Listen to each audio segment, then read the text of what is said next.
Мне позвонили представители Альфа-банка и сказали то, что вы подтверждаете заявку о замене номера 3940 на 1362. Я сказал, нет, я не подтверждаю.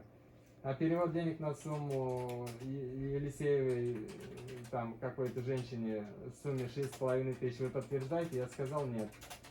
Они мне, мы отправим вам код об отказе, вы нам продиктуйте этот код.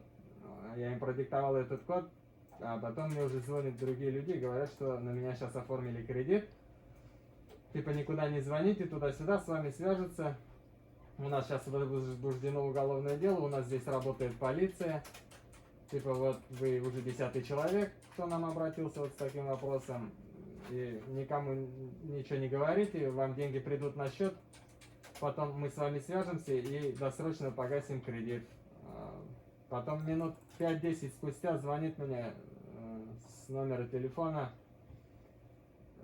майор полиции, там, Измайлов Юрий Викторович, и говорит то, что ему звонили с Альфа-банка и сказали, мол, типа, на вас мошенники напали, на мошенники типа напали туда-сюда.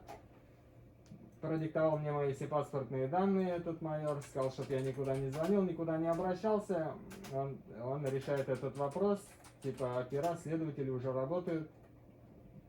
Ну, вроде все. Потом я пришел сюда. Потом вам еще звонили сотрудники банка? Сотрудники банка мне больше не звонили. Когда я сюда пришел, мне звонил опять этот майор полиции и сказал то, что это деньги пришли вам, я сказал, что нет. Он сказал, что они позже свяжутся со мной. Потом я позвонил уже сам в Альфа-банк, здесь вот в полиции, и на самом деле на меня оформили кредит. А сейчас, на данный момент, на мне висит кредит 1 270 000. Но они не успели, да, Нет, снять кредит эти деньги? сейчас Альфа-банк заблокировали мне карту и личный кабинет.